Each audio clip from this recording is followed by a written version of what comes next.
গ্রামের বাড়িতে যারা থাকেন তাদের জন্য পুকুরে জাল ফেলে মাছ ধরাটা খুবই স্বাভাবিক একটা বিষয়। ছোটবেলা থেকে গ্রামে বড় হলেও বিগত কয়েক বছর যাবৎ শহরে থাকার কারণে আমি যে এই কাজটা জানি এটাই আমার অনেক বন্ধু-বান্ধব বিশ্বাস করতে পারে না। তাছাড়া মেয়েদের জন্য এই জাল ফেলার কাজটি তেমন একটা কমন বিষয় না। তাই হয়তো অনেকে বিশ্বাস করে না। তো এবার যখন গ্রামের বাড়ি গেলাম ভাবলাম পুকুরে জাল ফেলবো। তো যেই ভাবা সেই কাজ।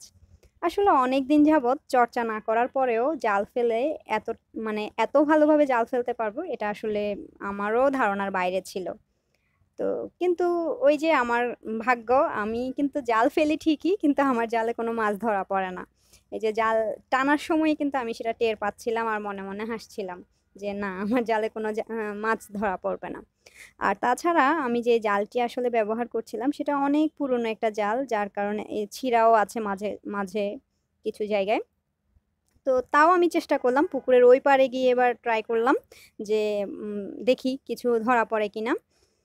তো আমি জাল ফেলে বেশ অনেকক্ষণ দাঁড়ালাম। তারপর আস্তে, আস্তে জালটা যখন টানলাম, আমারও তখনও মনে হচ্ছিল যে ওই আগের মতোই, তেমন কিছু নেই জালে। কিন্তু অবাক করার বিষয় হলো আমার ভাইপো এদিক থেকে ভিডিও করতে, করতে বলে, "ওই ফুপি দেখো মাছ, মাছ।" কিন্তু আমি আসলে কোনোভাবে বিশ্বাস করতে পারছিলাম না ওর কথা। কোথায় মাছ? এখানে তো সব ময়লা আবর্জনা। তো ও এমন জোরে দৌড়ালো, ছুটছে তো ছুটছে। পুকুরের এই পাড় থেকে ওই পাড়ে ছুটে গেল জাস্ট এটা দেখার জন্য যে না জালে মাছ ধরা পড়েছে।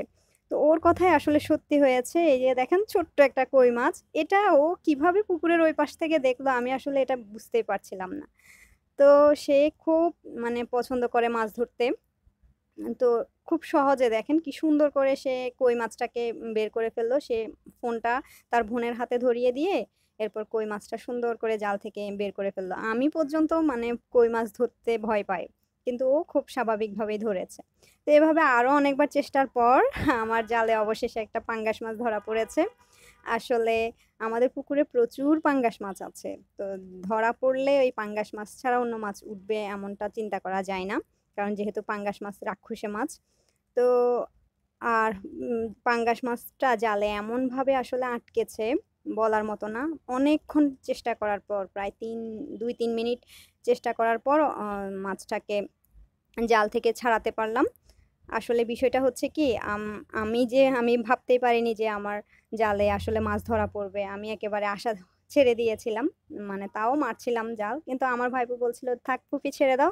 তোমার মান-সম্মান সব শেষ। ভিডিও যেগুলা করেছো সব ডিলিট করে দিও। এগুলা আসলে পোস্ট করা যাবে না। তুমি আজ মাছ ধরতে পারবে না।" আমি আরো ৩-৪ বার ট্রাই করার পর অবশেষে এই মাছটা ধরা পড়েছে। যার কারণে ওগুলা ভিডিওতে উঠেনি। তো এই দেখেন মাছটা ছাড়ানোর পর জাল থেকে এটা হলো সেই মাছ। তো এই ছিল আরকি আমার অভিজ্ঞতা মাছ ধরার। আ গত বছর মার্চ, এপ্রিলের দিকে একবার মেরেছিলাম। সেটাও ভিডিও করেছিলাম। যারা আমার প্রোফাইলে আছে তারা দেখবেন। আর আগামী পর্বে আমরা দেখব এরকম এক্সপার্টদের কিছু জাল মারা। দেখেন সে কত এক্সপার্ট। এতই এক্সপার্ট যে সে মানুষরূপী মাছ ধরে ফেলেছে। তো এই অভিজ্ঞতাগুলো আগামী পর্বে আমরা শেয়ার করব। তো ততক্ষণ পর্যন্ত ভালো থাকবেন, সুস্থ থাকবেন আর জুলির ইচ্ছে ঘুড়ির সাথেই থাকবেন। ধন্যবাদ সবাইকে।